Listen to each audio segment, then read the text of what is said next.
Graça e paz, meus amados, minhas amadas, que Deus continue falando com você. O que é maldição? Como que funciona a maldição? Existe maldição? Existem trabalhos? Como que é isso? Hoje nós vamos falar um pouco o que é maldição, o que é trabalho, o que é demanda, como que funciona. Que é o pastor Wilson e gostaria de, antes de você assistir esse vídeo, você deixasse aí o teu joia, que você ajudasse o canal, compartilhasse com outras pessoas, indicasse esse canal e você também viesse a se inscrever caso você não seja inscrito no canal. Maldição, trabalho, demanda, nós nos perguntamos o que é isso, qual que é a importância disso e uma outra pergunta, qual que é a importância de eu saber sobre isso. Muitas vezes nós achamos que eu sou crente, maldição não pega em crente, maldição não pega em filho de Deus. Tá certo, não pega, mas causa um certo peso. Mas antes de nós entrarmos nesse assunto, que vai ser o vídeo seguinte, vamos entender como que funciona isso.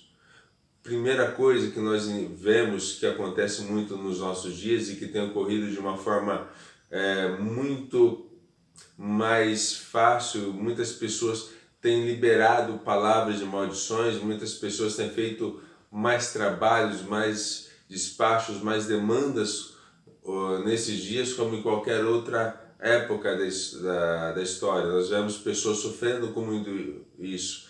E nós nem conseguimos entender a dinâmica, e se eu não consigo entender como que funciona, eu não consigo batalhar de uma forma mais acertada, eu não consigo vencer mais rapidamente.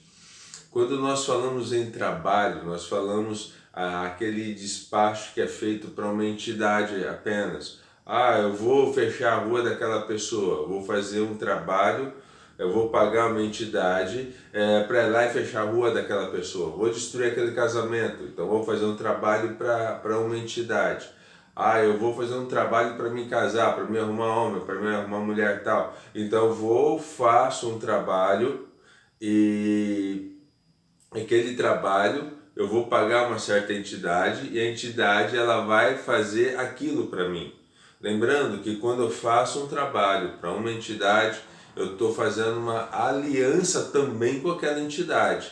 Eu estou me aliançando e de uma forma seja consciente ou seja inconsciente, por eu não saber que eu esteja me aliançando, mas se eu estou fazendo um trabalho, a primeira pessoa que é amaldiçoada é quem está pagando o trabalho, quem está fazendo, porque ela está fazendo uma aliança com aquela entidade. Então, quando eu faço um despacho para uma entidade, eu estou fazendo um trabalho apenas, nada além disso. Mas, e demanda? O que é uma demanda? Uma demanda é simples, eu pago uma entidade, só que eu não envio para aquela pessoa, para aquela família, para aquela empresa. Aí depois eu pago uma outra entidade, vamos citar alguns exemplos. Eu vou pagar uma para fechar os caminhos, eu vou pagar uma outra para destruir o casamento, eu vou pagar uma outra para fazer isso, eu vou pagar uma outra entidade para fazer aquilo e pago lá 3, 4, 5, 6 e deixo lá. Aí depois de um certo tempo eu vou lá, eu chamo uma outra entidade mais poderosa do que todas aquelas, eu pago aquela para comandar as primeiras e eu envio aqueles 5, 6, 4 trabalhos todos de uma vez com uma entidade maior, mais poderosa para comandar aquele trabalho que nós chamamos de chefe. Então ele vai comandar, vai organizar, vai orquestrar aqueles trabalhos para que consigam chegar a contento, para que consigam fazer o trabalho para o qual eles foram pagos. E aquele trabalho, eles têm que ser feitos, eles têm que ser concluídos, porque aquelas entidades foram pagas para aquilo. Pastor, mas e se não for concluído, o que acontece? Acaba? Não, não acaba. Se eles não conseguirem concluir o trabalho, ou seja, por não encontrar uma brecha, uma legalidade, pelo fato da pessoa ser fiel a Deus, ou pelo fato de um libertador chegar e conseguir desfazer, desmanchar aquele trabalho, desmanchar aquela demanda, aquelas entidades que foram pagas, elas vão para o inferno, vão sofrer um castigo lá, nós não sabemos que castigo que é, elas vão no linguajar deles, vão apanhar, vão sofrer, e depois eles vão voltar para a pessoa que pagou a demanda, ou que pagou o trabalho, para fazer naquela pessoa aquilo que eles foram pagos para fazer, porque o trabalho ele tem que ser concluído. Então, quando nós falamos, volta lá na pessoa e pega tudo isso que você jogou nessa vida e manda e descarrega na pessoa que pagou, nós não estamos amaldiçoando, nós só estamos invertendo o processo. Primeiro eles vão lá, vão fazer na pessoa aquilo para quais foram pagos, depois eles vão sofrer um castigo lá no inferno por não ter feito na pessoa primeira. É assim que funciona a parte de trabalho, a parte de demanda. Pastor, mas eu vi lá tem sangue. Tem sangue? Então aquilo ali já não é mais um trabalho comum, já está partindo para a magia negra. Quando nós falamos em magia negra, nós falamos em ofertas, em sacrifícios que tem sangue. Quanto maior a quantidade de sangue, maior a força, maior a intensidade daquele trabalho. Então, é assim, não é aquilo que nós queremos pagar, é aquilo que a entidade pede. Eu não vou pagar aquilo, eu vou pagar não vou pagar o que eu quero, eu vou pagar o que a entidade está pedindo para mim, para poder realizar aquele trabalho. É uma galinha, ou é um bode, ou é um novilho, alguma coisa assim. Quando nós falamos em sacrifício humano, aí entra em outro nível, em outro tipo de trabalho, em outras entidades. Mas esses trabalhos que eu estou falando agora, seja demanda, seja despacho, seja magia negra com galinha, com animal, nós estamos falando de magia baixa, de baixa magia, que estão usando coisas aqui da Terra para pagar entidades de baixo nível, entidades que não são tão poderosas assim no mundo espiritual das trevas.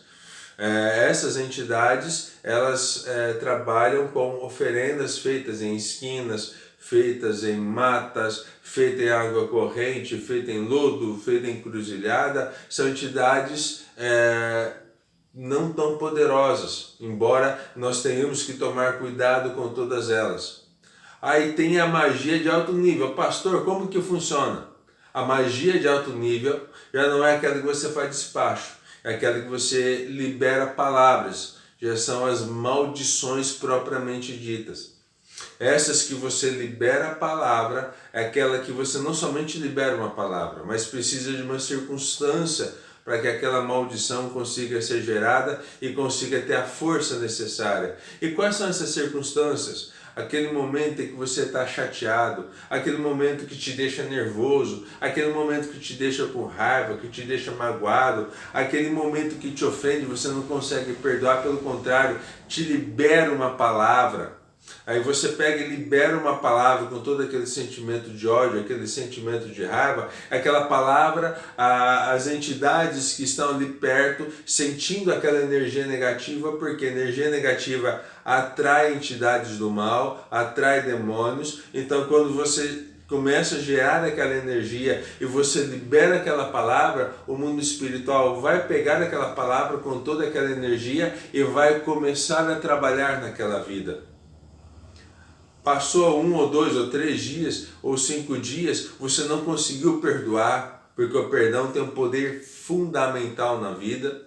Você não conseguiu liberar perdão, você não conseguiu superar aquilo, acontece alguma outra coisa e aquele sentimento aflora de novo, às vezes aflora até com mais força, e você libera uma outra palavra contra a mesma pessoa. E acontece depois de um dia de novo, aquelas palavras elas vão tendo peso, elas vão ganhando força e vão amontoando em cima da pessoa.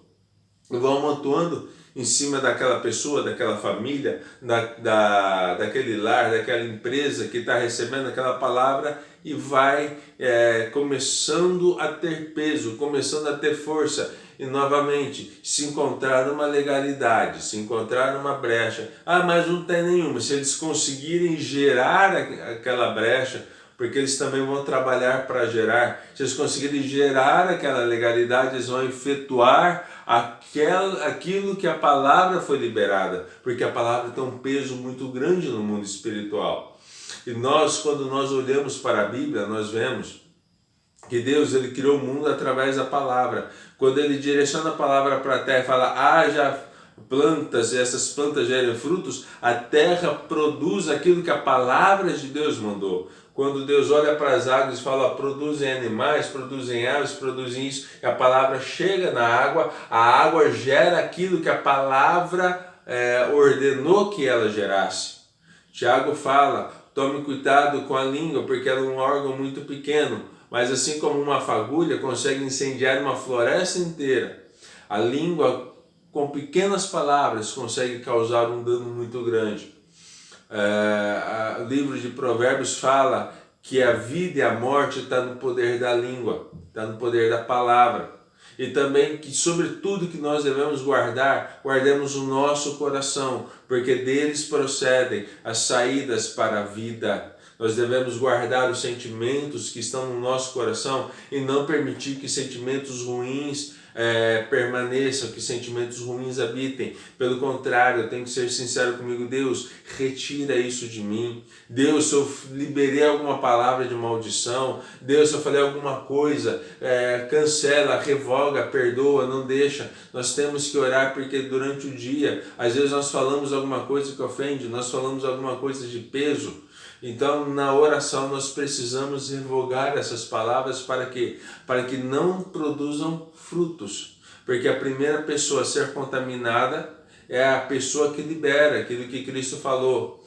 Não é o que entra que contamina o homem, mas o que sai da boca é o que contamina. Então, quando eu libero uma palavra de maldição, uma palavra de ódio, uma palavra de raiva, uma palavra que vai travar a vida da pessoa, a primeira pessoa a sofrer os efeitos é a pessoa que emitiu a palavra. A primeira pessoa a sofrer os efeitos daquele trabalho que foi feito, daquele despacho, daquela demanda, a primeira pessoa a sofrer os danos é a pessoa que efetuou o pagamento para aquela entidade fazer o trabalho, porque ela se aliançou com aquela entidade.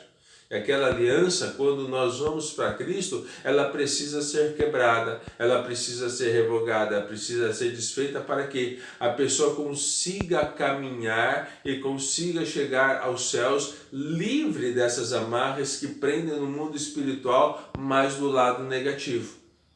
Quando nós vamos para Cristo, tudo isso necessita ser desfeito para que a aliança do batismo ela possa ter efeito na minha vida e eu consiga vencer as lutas e vencer as batalhas.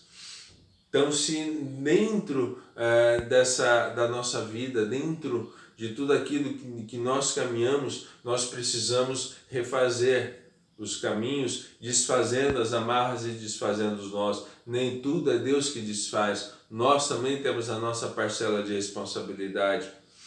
Então, se você assistiu esse vídeo e você percebeu que alguma coisa na tua vida não se encaixou direito, ou você percebeu que você cometeu alguns deslizes, seja honesto com você, seja honesto com Deus. Dobre os teus joelhos, confesse o teu pecado, confesse aquilo que você fez de errado, peça para Deus perdoar, peça para Deus revogar, peça para Deus cancelar e peça para Deus te dar vitória, perdoar os teus pecados e te fortalecer para que você consiga retirar do teu coração a mágoa, a tristeza, para que você consiga perdoar e caminhar de uma forma tranquila e vitoriosa em nome de Jesus. Que Deus te abençoe grandemente.